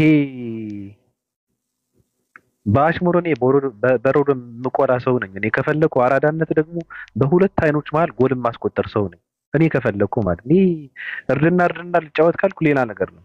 እዚህ ጋር ግን ሰውን በእንትኑ ለመሄድ ስለምፈልግ ነው። እኔ ሰውን ማድቀቅ እችላለሁ፣ እንዳልነበረ ማድረግ እችላለሁ እኔ ከፈለኩ። ስለዚህ እኔ ጋር ማንንም ሰው እንዳይሳፈጥ እኔ አስጠነቅቃለሁ። በተለይ ደግሞ እኔ ጋር የምታወሩ ሰዎች መጠንቀቅ አለባችሁ። እኔ ጋር የምትቀራረቡ ሰዎች መጠንቀቅ አለባችሁ። ሀሳብ ካልተመቸው እኔ ጋር ያለ ሰው ቀስ ብሎ መናገር ነው። መጥተው በድፍረት መናገር ይችላል። እኔ ጋር ችግር የለብኝም። ከዛ ደግሞ የማይመቸው ሰው ካለ ውልቅ ብሎ መጥፋት ነው። እኔ ከፍዬም ተከፍዬም አይደለም እዚህ ጋር የምመጣው። አንድም ሰውም እንትን አላደርግም። ናብዬ የማመጣው ሰው የለም። የሚመጣው ሁሉም ሰው ሀሳቡ ለመስጠት ነው፣ እኔን ለማጀብ አይደለም። ይሄ ደግሞ ነፃ ሚዲያ ነው። ሁሉም ሰው የመሰለውን ይናገራል፣ የሚያምነውን ይሰብካል። ችግር የለብኝም። ካልሆነ ግን እኔ ላይ ጥቤ እጫወታለሁ ካለ ጨባ ነው የማደርገው። አመሰግናለሁ ቅዱሳን። ሀሳብ ለመስጠት እኔ የሚሄድብህ ነገር ስላገኘው ከሚልቼ ጀምሮ ዙረት የጀመርከው አርፈ ቤት አትቀመጥም። እኔ የሚገርምሽ ነገር ጓደኞቼ አሉ የማልገባው እዚህ ጋር ያለ ሰው እንዳላስቀይም ብዬ ነው በእውነት እንጂ የሚወራው በጣም ወጣ ያለ ነገር ነው። እነሱ ጋር ሼር እየተደረገ ሁላ አልገባም ወይ በፌክ አካውንት ምናምን ገብቼ ምናምን ብዬ እወጣለሁ እነሱ ጋር ገባሽ? ቤታችን እንደ ቤታችን የሚችለን እንሻለናል። እኔም አልዞርም፣ ወንድማችንም የትም እንድትዞር አንፈልግምም አንፈቅድልህምም። ከዚህ በኋላ ሲናገሩህም ሆነ በቅንድባቸው እንኳን ቀዳዳ ቢያዩ ደስ ስለማይልም በኋላ እኛም ውስጣችን ተከልብሶ የማይሆን ስሜት ከሚሰማን ቤትህን ከፍተህ እንደፈለግ ባትዞር ደስ ይላል። እንደ ሀሳብ ነው። ያው ከሄድክም እንግዲህ አሉህ ብለን ያው አንተ ላይ ነው ልዞር የምችለው። ሌላውን አይመለከተኝም። ሰው የራሱን ኦፒኒየን እና የራሳቸውን እንትን ነው። አሁን እኔ ሌላ ቤት ሄጄ የሆነ ነገር ብባል አቤስሊ ለምን ሄደች ነው አይደል እንዴ? ስለዚህ ሰው በዛ ነው ነገሩ። በማያገባኝ አንተ ላይ ብቻ ነው መጮህ የምችለው። ሰው አትሄድ መልካም ነው። ከሄድክ እንኳን አትሊስት ሪስፔክት የምትደረግበት ቦታ ሄድ ባቢያችን። ከዚህ እንደምታየው እኛ በጣም የምንወድ ሰዎች ተከትለን ሱክ ብለን ልንመጣ እንችላለን። ስለዚህ ያ አመሰግናለሁ። አዲስ ሰዎች ብዙ ሰዎች ነው ያዩትና ቆርጠህ ላክለት የሚለው አካውንት የሱ ነው ይላሉ። ቆርጠህ ላክለት የኔ አይደለም። ነገራችን ላይ እኔ የምፈልገው ሰው ግን ስልኬ ነው ጠላት የሚለውን ሰው እኔ እየፈለኩት ነው። ምንም ፖስት እያደረገ አይደለም። ጽፍለታለሁ በጣም ነበር የሚመችኝ ግን ጠፋና ስልኬ ነው ጠላቴ እንትን እያደረኩት ነው እየፈለኩት ነው። እሱ ነው እንትን ያለኝና ቆርጠህ ላክለት የኔ አይደለም እንትን ልበላችሁ ብዬ ነው። ምናልባት የሆነ ሰዓት ላይ የሆነ ነገር ፖስት ከተደረገ እኔ ጋር እንትን እንዳታደርጉት። ሌላ አካውንት ነው ያለኝ። በእርግጥ ብዙ ተከታይ በፊት በነበረው ጦርነትም በተለያዩ ነገሮች መስጂዶች ፈርሶ ነበርና ከዛ በኋላ እንደገና ብዙ መድረሳዎችም ቁርአኖች ተበታትነዋል። ለዛ ደግሞ ቁርአን የምንገዛው ቁርአን ነው ለትውልድ የፈለግነው። በጦርነቱም ተቃጥለዋል፣ የፈረሰ ነገርም አለ ምናምን፣ የተጎዳ ትውልድም ስላለ የጠፋም የተደፈነም ስላለ ያው እንትኑ ሲፈርስ ምናምንም እንትን ተባበሩን ነው እያለ ያለው። ማሄር በራሱ ላይቭ ሲገባ ገብታችሁ የምትችሉትን አድርጉ፣ ፎሎውም አድርጉት እንዳለው ኡስታዝ ጀማል ፎሎ አድርጉት እንትን ይልበታል መሰለኝ። አንዳንድ ነገራቶችን ፖስት የሚያደርግበት አካውንቱ ነው። ሮሆይናንም ፎሎ አድርጓት፣ ፎሎ ያስፈልጋታል። የሆነ ሰዓት ላይ እኔና እሷ ተስማምተን እኔ ዱባይ በጣም አሪፍ ሀገር ነው ስለሚባል የሆነ የስልክ ምናምን ከፍታለሁና ሰራተኛም አድርገው የእንትን ነው በእንትን ነው የምንከፍተው እኔና እሷ ማለት ነው። ከፍተን እሷ ዱቅ ብላ ምናምን ትመጣለች እና ለሱ ስለሆነ ፎሎ አድርጓት እያልኩ ነው። ሌሎችም ፎሎ አድርጓቸው። አንድ ላይ አላለችም። ዱባይ መጥቼ ደግሞ ሰልክልሽ ተዲ ከባድ ነው ከባድ ነው።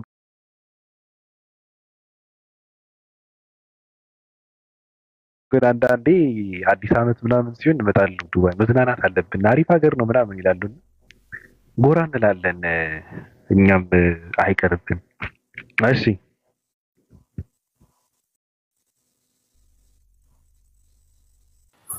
እዚህ አትጻፉ። እሺ ንያ ያላችሁ ሰዎች እዚህ አትጻፉ። ማሂርን በውስጥ ፎሎ አድርጉትና ንያችሁን ለማሂር አሳውቁት። ካልሆነ ደግሞ አብዱ መርካቶን ስልክ ቁጥር እዚህ ልክ አስቀምጥላችኋለሁ።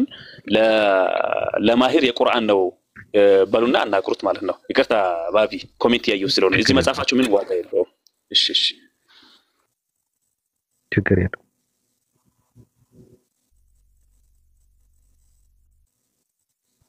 ባቢ በጣም ነው የማመሰግነው። አላህ ኸይር ጀዛህን ይክፈልህ። አላህ ሂዳያ ይስጥህ። ያው ቤትህ በቃ እንደፈለገን ስንፈልግ ማስታወቂያ እንሰራለን፣ ስንፈልግ ነፃነት አለውና አላህ ኸይር ጀዛህን ይክፈልህ። እናመሰግናለን በጣም አላህ ያክብር። ችግር የለውም ማሂር። ሌላ ሰው ስንት የማይረባ አሩን ጥሎ እየወጣ እዚህ ጋር ምን ችግር አለው ብለህ ነው? አዎ እንትን ነው አሁን ቁርአን ወላሂ ምን አንድ ሰው ምን እንዳደረገ ላሳየህ ባቢ። ተማሪ ነኝ ምናምን አለና እሱ የቀራበትን ቆይ እስኪ አንዴ በትልቁ አድርገኝ ላሳየህ። ኦኬ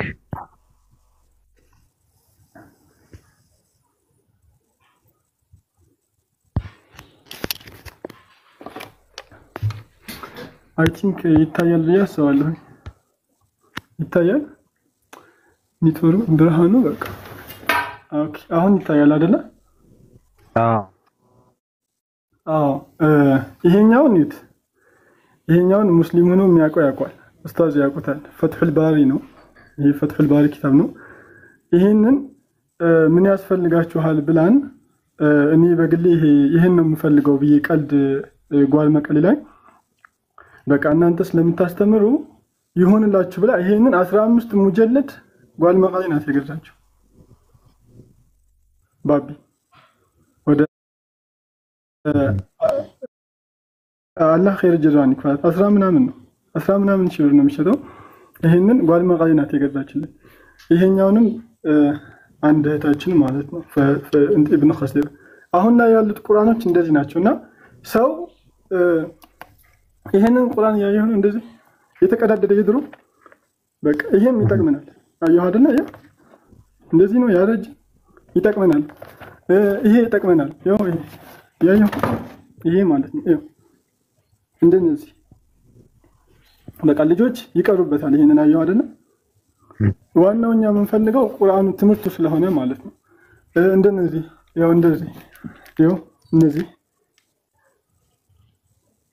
እንደዚህ ያረጁ ማለት ነው። እንደነዚህ አሉ እና ቁርአኑ ራሱ ካላችሁ እንደነዚህ ገዝተው ይላኩልንም አሉ ማለት ነው። ይሄ እንደዚህ አዲሱን እንደዚህ ይሄን ደግሞ 20 ፍሬ ራሱ ገዝቶ የሰጠን አብዱ መርካቶ ነው። ከራሱ ነው አብዱ መርካቶ አላህ ይክፈለው ማለት ነው። እንደነዚህ ይሄው እንደነዚህ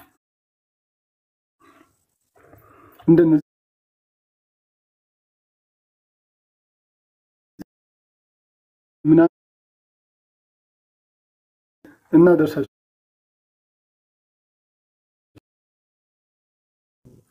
ይሄ ማለት ነው። ይሄ የኔ ነው ከግራንድ ፋዘር የመጣ ነው። ብቻ በእጅ የተጻፈ ቁርአን ነው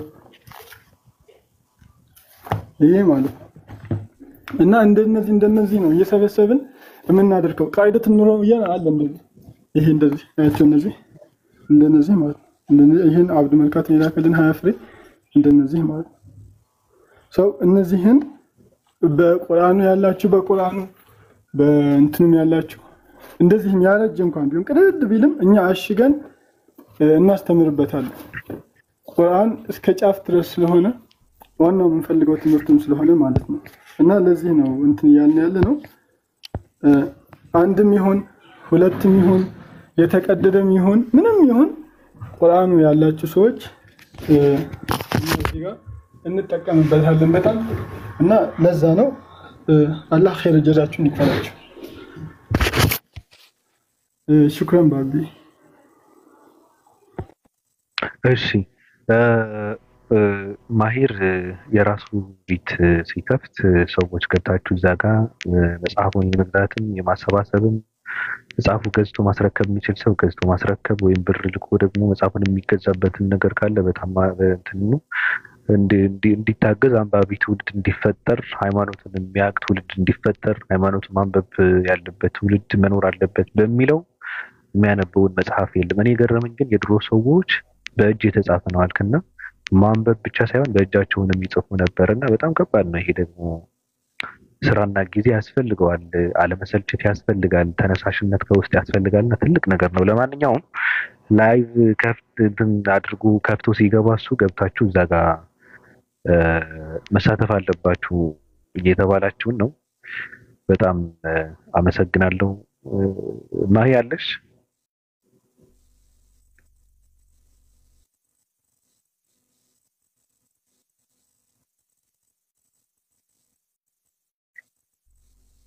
ከረጅም ማማላ ትንግሽ የበላ ሰው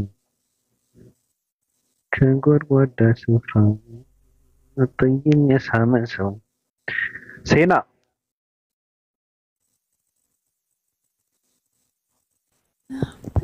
ወይ እንዴት ነሽ? ደህና ነኝ። እንዴት ነህ? ሰላም ነው? አዎ ሁሉ መልካም ነው? አዎ አዎ። ምን ነው ደንገጥ አልሽ?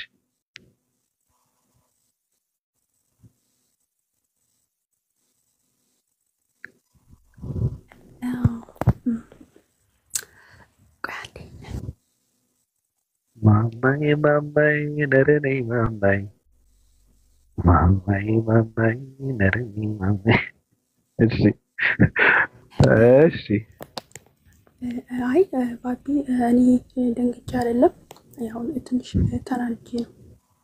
ተናድሽ ነው? አዎ። ማን ያናደደሽ?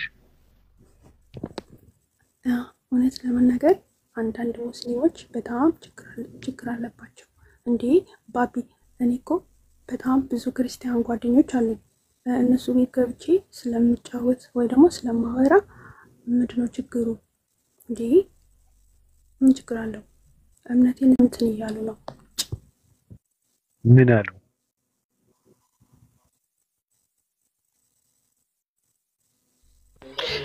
ባይዘው ታያቸው ዜና አንዴ ይቅርታ ረመዳን አንዴ ምንድነው ያሉት ዜና? አይ ድራማ ምናምን ይላሉ። እኔ ምን እንደሆነ ራሱ አልገባኝም።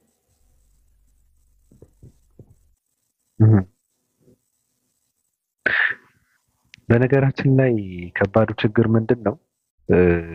ሰው ኮመንት መስጠት ይችላል። ማንንም ሰው ደግሞ ኮመንት መስጠት አለበትም ራሱ። ሰው የሚያስበውን ነገር ደግሞ ሊናገር ይችላል። ግን ችግሩ ምንድን ነው? አንዳንዴ እኛ መከተል ያለብን ውስጣችንን ነው። ስለዚህ የእውነት ነው ብለን የምናምነው ነገር ካለ በእውነቱ ጸንተን ሰው የፈለገ ነገር ቢልም ምንም ስሜትም መንገዳገድም መናደድም መኖሩ ትክክል አይደለም ብዬ ነው የማምነው። ግን ከባዱ ችግር ምንድን ነው? በእኔ አሁን እንደዚህ ማለቱ ራሱ ነገ የማያስቆጭ መሆን አለበት ብዬ ነው የማስበው። አንደኛ ነገር እሱ የአንቺ ውሳኔ ነው፣ የአንቺ ፍላጎትም ነው። የትም ስፍራ ገብተሽ የፈለግሽውን የመሆን ኦኬ። እና ማን ነው የሚሳደበው? ገብታችሁ እኔን መሳደብ የምትችሉት ገብታችሁ ነው። እኔ አስገባችኋለሁ። ከታች በእንትን በኮመንት አትሳደቡ፣ ችግር የለውም። ገብታችሁ በቃል እንትን ማለት ትችላላችሁ። ለማንኛውም ሴና ሰዎች ብዙ ነገር ሊሉሽ ይችላሉ። ይሄ ደግሞ የእነሱ መብት ነው። ምክንያቱ ያለነው ሶሻል ሚዲያ ላይ ነው። ሶሻል ሚዲያ ደግሞ ብዙ አይነት ሰዎች የሚገኙበት ስፍራ ነው። ለእንደዚህ አይነት ነገር ተዘጋጅተን መምጣት አለብን ብዬ ነው ማምነው። ስለዚህ አንቺም እንደዛ ነው መሆን ያለብሽ። ሰው ብዙ ነገር ሊልሽ ይችላል። ዋናው ነገር ግን ማለቱ አይደለም። አንቺ የምታምኝበት ነገር አለ፣ የተከተልሽው ነገር አለ። የአንቺ የመከተልሽም ሃይማኖት የመቀየርሽም ትርጉም የሚኖረው ጸንተሽ በመቀጠልሽ ብቻ ነው ትርጉም ያለው ማለት ነው። የእነሱ እንደዛ ማለታቸው ደግሞ ይረብሻል ድምፅ። እነሱ እንደዛ ማለታቸው ትርጉም አልባ የሚሆነው ምንድን ነው? አንቺ ባለሽበትን ጸንተሽ ቀጠለሽ የመጨረሻ ውሳኔሽን ትክክል እንደሆነ ማሳየትሽን ነው እኔ የእነሱ እንደዛ ማለታቸው ትርጉም አልባ የሚያደርገው ብዬ ነው የማምነው። እና ብዙ መጨነቅ የለብሽም ለምለው ሴና፣ እኔ የምተኛበት ሰዓት ስለደረሰ ሁላችሁንም ባላችሁበት የ665 አምላክ ፍቅርን በረከትም እናንተ ላይ ይርከፍከፍ። ግን ምንድነው የምታደርጊው ሴና? በውስጥ ደግሞ መጥተሽ እኔ ጋር ደውለሽ ምናምን እኔ አጥናኝም ምናምንም ስለሆንኩ መጥተሽ በውስጥ ማውራት የሚባል ነገርም ካለ በውስጥ ጎራ ብለሽ ለኔ እንደዚህ እያሉኝ ነው ምናምን ብትይኝ የተሻለ ነው። እንደዛ ነው ማለት ያለብሽ መሲ።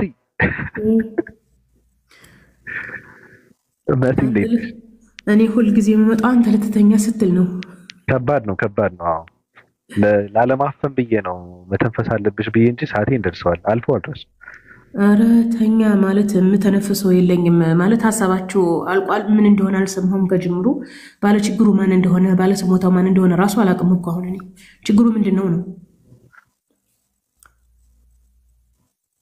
ችግሩ እኔና ሴና በመካከላችን ፍቅር አለና መሲ እና የድሮ ሰዎች ልጃቸውን ሲጠየቁ እንግዲህ እንደዛ ከሆነ ጀብደኝነቱን ማሳየት አለበት፣ አንበሳ ገሎ በአንበሳ ቆዳ መምጣት አለበት ምናምን ይባል ነበር። አሁን ደግሞ እንደምትወደኝ እኔን የሚናገሩ ሰዎች መቆሽመድ አለብህ እያለች ነው እሷ። እነሱን ስታባረር ማየት አለብኝ ነው ነገሩ እንጂ ሌላ አይደለም። የድሮ ይቀላል ካሁን እኮ የድሮ አንበሳ መግደል ቀላል ነው። አሁን ግን የሚሳደቡትን መሳደብ ይሄ ጀስት ቢሄቪየር አይደለም፣ ያኒ ጉድ ቢሄቪየር አይደለም። ስለዚህ የምንወደውን አካል በጉድ ቢሄቪየር አንፈትነው አይሻልም? አንበሳ ከጫካ ገድሎ ቢያመጣልሽ ይሻላል። እሺ ሴናዬ ይሄን ነው የምለው። ኦኬ እሺ በሉ ያ ጀማዓ እንግዲህ ያው ሰሞኑን የተፈጠረ ችግር አለ አማራ ክልል። ያ ነገር እንትን እንዲል ሁላችሁም ሙስሊም እህት ወንድሞች ሁሉም ማህበረሰብ ዘንድ እንዲኖር በአማራ ክልል የተፈጠረው ነገር ለማድረስ ሞክሩ። ሼር ለማድረግ ቪዲዮ ለመስራት ሞክሩ። የሞቱትንም አላህ ይዘንላቸው ዱአ አድርጉላቸው ነው የምለው። ሶሻል ሚዲያ ላይ ባቢ የሙስሊም ስም እያደረጉ እየተጠቀሙ በሙስሊም ስም አካውንት እየተከፈተ የሞቱ ወንድሞቻችንን ራሱ ሞት ለመንጠቅ የሚሞክሩ አካላቶች አሉ። ያንን ነው እንግዲህ ማስተላለፍ የፈለኩት። ምናልባት ቅር ካላለ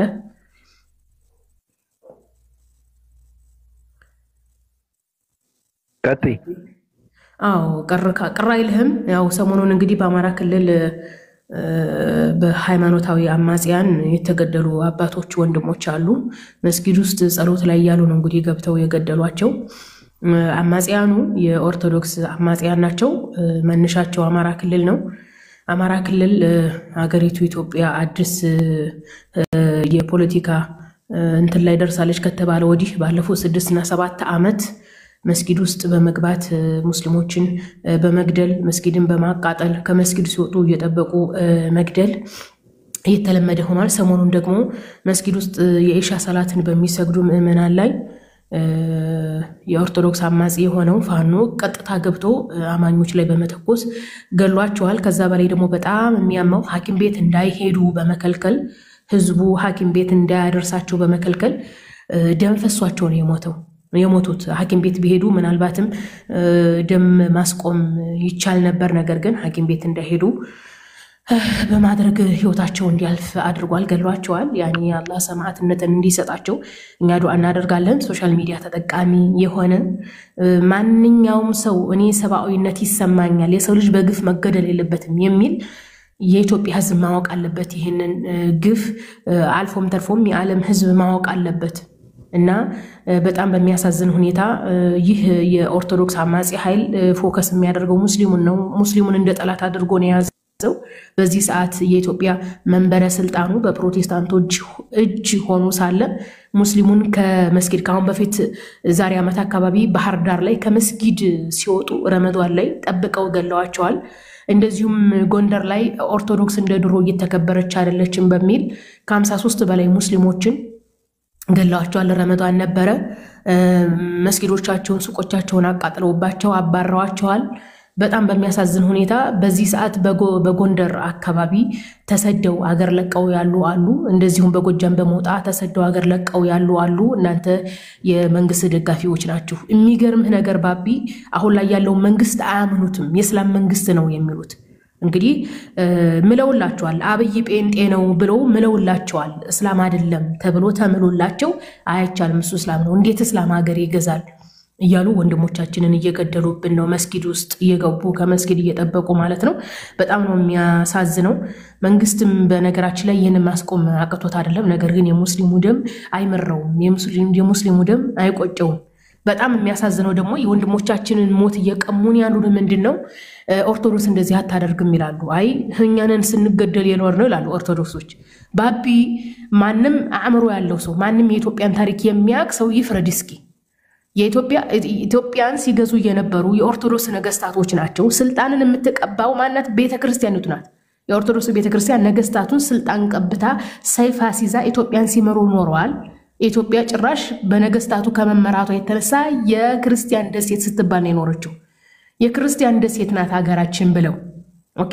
ኦርቶዶክስ ቀብታቸው ሰይፍ ይዘው ሀገር ሲመሩ ኖረው ሙስሊሞች አሳደውናል ይላሉ ምን አይነት ህሊና ነው ያላቸው ምን አይነት ጭንቅላት ነው ያላቸው እነዚህን ሰዎች ምን አይነት መርፌ ብንወጋቸው ነው የሚድኑት ነው የኔ ጥያቄ እንዴት ነው አንድን ያገር ግዢ ነኝ አገሪቱ የክርስቲያን ናት ተብላ የክርስቲያን ደሴት ሆነችበት ሀገር እንዴት ነው እስላም አሳደደን የሚባለው የኢትዮጵያ የኦርቶዶክስ ነገስታቶች ኢትዮጵያን ከ1500 ዓመት በላይ ኢትዮጵያን መርተዋል በነገራችን ላይ አሁንም ድረስ ኦርቶዶክስ ቤተክርስቲያን ፋኖ እስከሚያሸንፍ ድረስ ነው እንጂ የምትጠብቀው ካሸነፈ በኋላ ቢያሸንፍ እንደ እድል ቀንቶት ቢያሸንፍ ስልጣኑን የምትቀባው የኢትዮጵያ ኦርቶዶክስ ቤተክርስቲያን ናት በዚህ ሰዓት በአማራ ክልል በቤተክርስቲያንና በገዳም ውስጥ ተደብቀው ነው ያሉት ምሽጋቸው ቤተክርስቲያንና ገዳም ነው የሚገርም ነገር ባቢና ለሞቱት ድምጽ ሆኖ ለማለት ነው ባቢዬ በጣም ይቅርታ በልተኛ እሺ ቻው ደህና አደር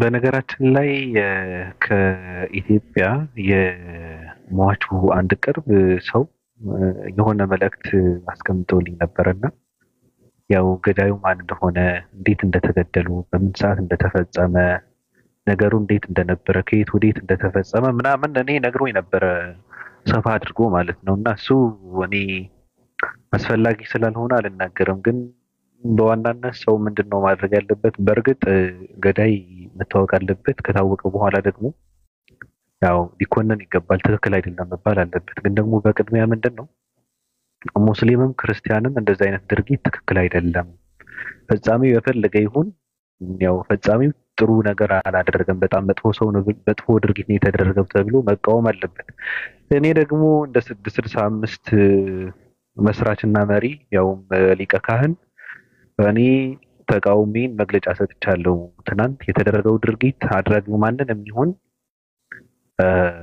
በሚያሳዝን መልኩ በርግጥ አንዳንድ ሰዎች በፖለቲካ ተለያይተው ሙስሊሞቹ ራሱ ሳይቀሩ ማለት ነው ድርጊቱን ከመቃወም ይልቅ የፈጸመው እኮ እንትና ነው አይ አይደለም እየታይታችሁ ነው አይ የፈጸመው እንደዚህ ነው እየተባባሉ በፈጻሚው ላይ እንትን ሲያደርጉ ነበርና በቃ የተፈጸመው በጣም አስቀያሚ ድርጊት ነው የተፈጸመው ስለዚህ እኛ በጣም ነው የምንቃወመው ምን ኮንነው መደረግ የለበትም መቀጠል የለበትም አድራጊዎችንም ራሱ ከተገኙ መረሸን አለባቸው መቃጠል አለባቸው በቃ እንደዚህ አይነት ድርጊት ኢትዮጵያ ውስጥ ማስፋፋት የለባቸውም እነዚህ ሰዎች አገርን የሚያጠፉ ሰዎች ናቸው ሃይማኖታዊ ችግር እንዲፈጠር የሚያነሳሱ ሰዎች ናቸውና በጣም አመሰግናለሁ መሲ ሁላችሁንም ባላችሁበት እኔ ወዳችኋለሁ አከብራችኋለሁ አብራችሁን ስለቆያችሁ በጣም ነው የማመሰግነው እኛ እንድንለፈልፍ እንድናወራ ጆሮአችሁን ሰጥታችሁ ስታዳምጡ ስለነበረ በጣም ከልብ አመሰግናለሁ ሁሌም እንደምንለው ባላችሁበት የ665 አምላክ ፍቅሩን በረከቱም እናንተ ላይ ይርከፍከፍ እንደ ነሐሴ ዝናብ በጣም አመሰግናለሁ ደህና አደሩ